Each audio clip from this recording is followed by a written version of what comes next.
बिहार के पटना 11 से 15 मई तक हुए खेलो इंडिया नेशनल गेम्स में राजस्थान तीसरे नंबर पर रहा है, जिसमें कुश्ती खेल में 9 मेडल मिले और इसमें भी 4 मेडल कुश्ती में महिला पहलवानों ने जीते हैं।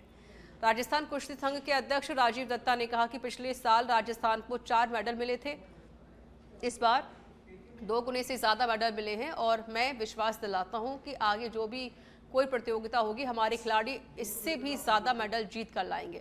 दत्ता ने कहा कि हमारा प्रयास है कि खिलाड़ियों को उचित सुविधाएं मिले, अंतर्राष्ट्रीय प्रतियोगिता में अधिक मेडल मिले। हरियाणा ही नहीं, प्रतिभा हर जगह छुपी हुई है, ज़रूरत बस प्रतिभा को आगे लाकर निखारने की है।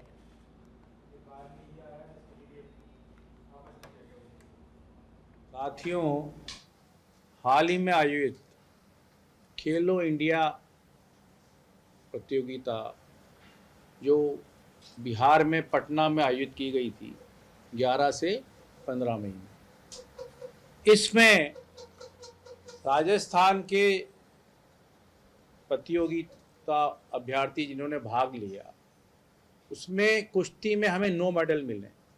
विभिन्न कैटेगरी हैं, 69, 65, 60, 55।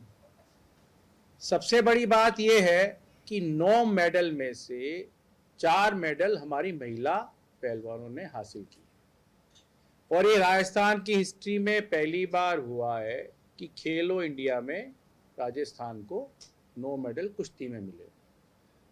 हमें टोटल खेलों में राजस्थान को 60 मेडल मिले हैं, जिसमें से 9 हमारे, मतलब 15% कंट्रीब्यूशन हमारा है।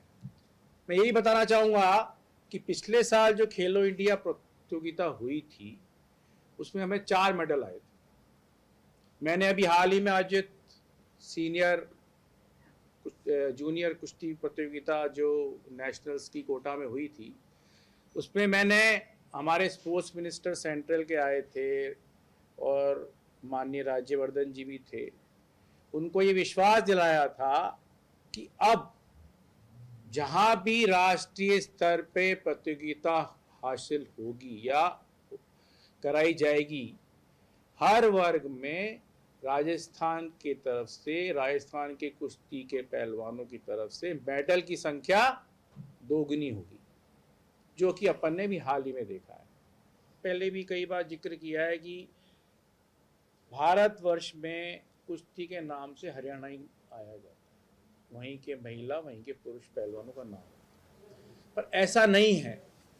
हमारा ये खेल ट्रेडिशनल है, पौराणिक है, ऐतिहासिक है और इस ऑपरेशन सिंदूर की सफलता के उपलक्ष्य में उदयपुर में तिरंगा यात्रा निकाली गई। शाम 4 बजे उदयपुर के टाउन हॉल परिसर से रवाना हुई और पूरे जोश एवं उत्साह के साथ शहर के विभिन्न मार्गों से होते हुए पुनः टाउन हॉल पर समाप्त हुई।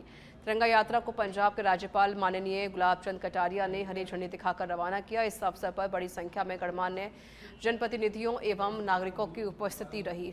रैली के कार्यक्रम में उदयपुर सांसद मन्नालाल रावत, चित्तौड़गढ़ सांसद सीपी जोशी, भीलवाड़ा विधायक दामोदर अग्रवाल और विधायक फूल सिंह मीणा सहित कई प्रमुख जनप्रतिनिधि मौजूद रहे। तिरंगा यात्रा में जयपुर शहर के नागरिकों, विभिन्न समाजों एवं संगठनों के प्रतिनिधियों, व्यापारियों, उद्योगपतियों, अधिवक्ताओं, चार्टर्ड अकाउंटेंट्स, छात्र संगठनों, विद्यालय एवं महाविद्यालय के छात्र छात्राओं, संत महात्माओं, चिकित्सकों, मजदूर संगठनों और अन्य सामाजिक एवं धार्मिक संगठनों ने बढ़ चढ़कर हिस्सा लिया। इस बार के युद्ध में भारत की सेना ने जो बहादुरी और हथियारों का जो प्रयोग है सफलतम, ये हिंदुस्तान ने करके केवल पाकिस्तान को ही नहीं सिखाया, सारी दुनिया को ये बता दिया कि भारत की फौज में ताकत क्या है, भारत के हथियार में ताकत क्या है और भारत के जवानों की बहादुरी का लोहा दुनिया समझ गई। भारतीय सेना के सम्मान में, भारत के शौर्य और पराक्रम के सम्मान में और पाकिस्तान द्वारा की गई हरकत में शहीद हुए भारतीय नौजवानों को श्रद्धांजलि देने के लिए आज यहाँ पर पूरा शहर नहीं, पूरा जिला उमड़कर तिरंगा यात्रा के रूप में पैदल मार्च कर रहा है। मैं इस मौके पर पाकिस्तान मुर्दाबाद, हिंदुस्तान जिंदाबाद के नारों के साथ भारतीय सेना के शौर्य और जयपुर के बिरला ऑडिटोरियम में राज कपूर की 100वीं जयंती पर 25 मई को म्यूजिकल प्रोग्राम कपूर कल आजकल का आयोजन होगा। पहली बार हो रहे इस इवेंट में मुंबई के म्यूजिक डायरेक्टर संजय मराठे 35 आर्टिस्ट के साथ लाइव परफॉर्म करेंगे। इसमें राज कपूर के फेमस गानों को नए अंदाज में पेश किया जाएगा। गोल्डन एरा म्यूजिकल सोसाइटी से हम लोग लेकर आ रहे हैं 25 मई को एक रंगारंग शाम। राज कपूर के 100 ईयर पूरे होने पे उनकी पूरी फैमिली को डेडिकेटेड कर रहे हैं और इस शो का क्यूरेटर मैं हूं। और हम लोगों की थीम है कि मतलब जिस तरीके से कॉन्सर्ट टूरिज्म को राजस्थान गवर्नमेंट बढ़ावा दे रही है, हम लोग भी उसी कड़ी में जुड़ रहे हैं। और रेट्रो थीम पे हम ये पहला कॉन्सर्ट कर रहे हैं बिरला ऑडिटोरियम में 25 मई को, जिसमें राज कपूर, ऋषि कपूर, शशि कपूर, शम्मी कपूर, रणधीर कपूर और रणबीर कपूर तक के गाने हम डेडिकेटेड करेंगे जयपुर की जनता को। और इसमें जाने माने संगीतकार बॉम्बे से, जैसा कि हमारे साथियों ने बताया, मिस्टर संजय मराठे, और 7 अद्भुत सिंगर जो कि मुकेश, रफी और किशोर कुमार, लता जी के गानों को गुनगुनाएंगे और दोहराएंगे। ज्यादातर प्रोग्राम जयपुर में यूथ बेस हो रहे हैं और रेट्रो थीम पे कम ही कार्यक्रम आयोजित किए जाते हैं। उसी कड़ी में हमने कपूर कल आजकल 100 ईयर पूरे होने पर राज कपूर के इसको आयोजित किया है। और इसमें हमारी कोशिश है कि राज कपूर से लेके रणबीर कपूर तक जितने भी कपूर फैमिली के स्टार्स रहे उनके सुपरहिट गानों की प्रस्तुति इस कार्यक्रम में देख सके लोग बाग, क्योंकि 60-70 के दशक के गाने हमारी वाली पीढ़ी के लिए आज कहीं भी सुनने को नहीं मिलते हैं। तो इस प्रोग्राम के माध्यम से हम उन सबको लावा। जयपुर के आमेर रोड स्थित परशुरामपुरी कॉलोनी के नवनिर्मित मंदिर में 3 दिवसीय मूर्ति प्राण प्रतिष्ठा महोत्सव का शुभारंभ आज कलश यात्रा के साथ हुआ।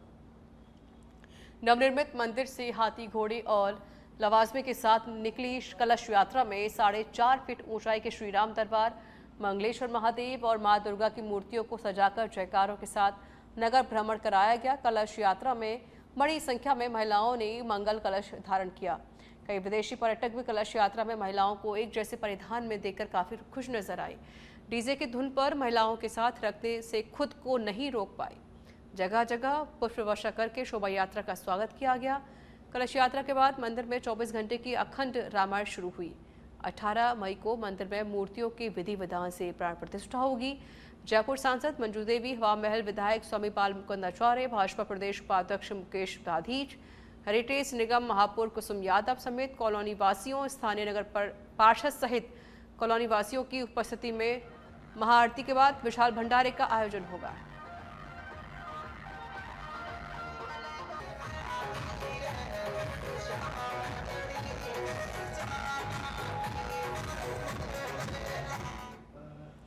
चूरू के रतनगढ़ में एक युवक ने खेत में फांसी का फंदा लगाकर आत्महत्या कर ली। यहां दुर्घटना की सूचना मिलने पर पुलिस भी पहुंची और शव को पोस्टमार्टम के लिए अस्पताल भिजवाया। फिलहाल पुलिस पूरे मामले की जांच कर रही है।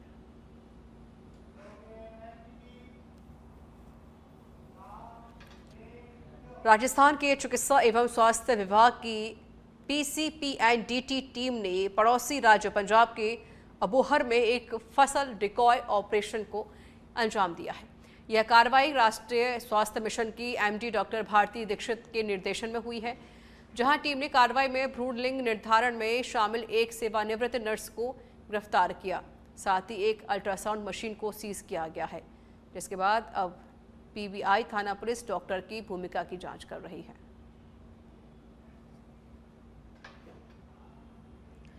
झालावाड़ के खानपुर से खबर है। ग्राम विकास अधिकारी के युवक से कहासुनी हो गई। विवाह प्रमाण पत्र बनवाने आया था युवक। कहासुनी के दौरान हाथापाई की नौबत आ गई। ग्राम विकास अधिकारी सतीश पर 1000 रुपये रसीद शुल्क के नाम से मांगने के आरोप हैं। ग्राम विकास अधिकारी सतीश चंदेल ने सभी आरोपों को गलत बताया। दोनों पक्ष खानपुर पुलिस थाने पहुंचे।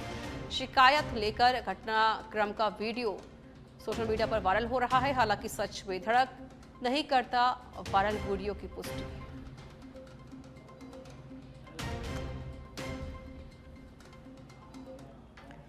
मुख्यमंत्री भजन लाल शर्मा ने शेखावाटी के झुंझुनू जिले को एक और बड़ी सौगात दे दी है। दरअसल झुंझुनू जिले के 2 और विधानसभा क्षेत्रों उदयपुरवाटी और सूरजगढ़ के लिए सरकार ने करीब 1100 करोड़ रुपए की स्वीकृति देते हुए कार्य आदेश भी जारी कर दिए हैं।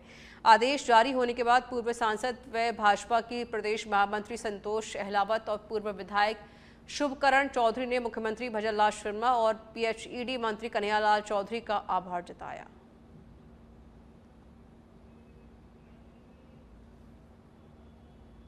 पेयजल का घोर संकट 2 विधानसभाएं झुंझुनू जिले की अभी तक फेस कर रही थी, सूरजगढ़ और उदयपुर वाटी। और हमने 2013 में प्रारंभ किया था कि किसी तरह हमारे लोगों को भी पीने का मीठा पानी मिल पाए।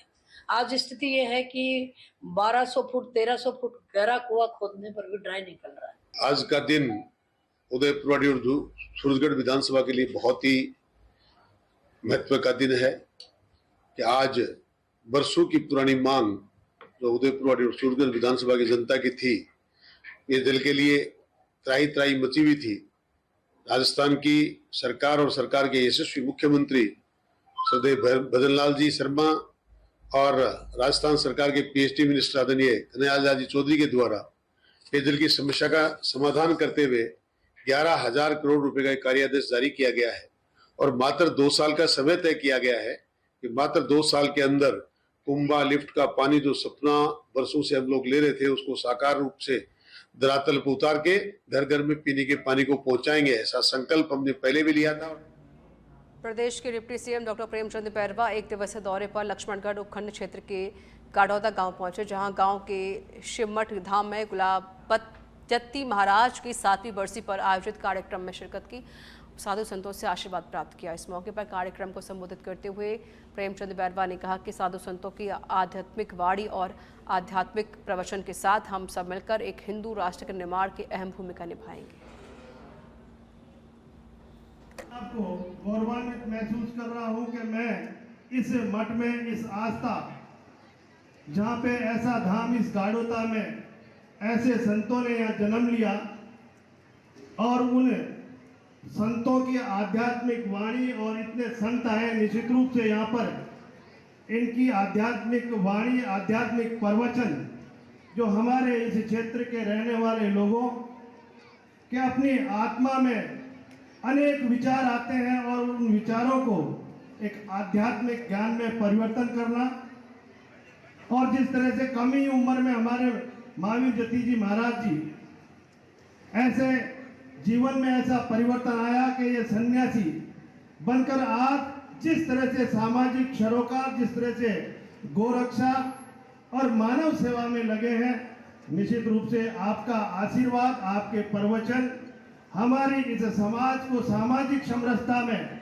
बांधने का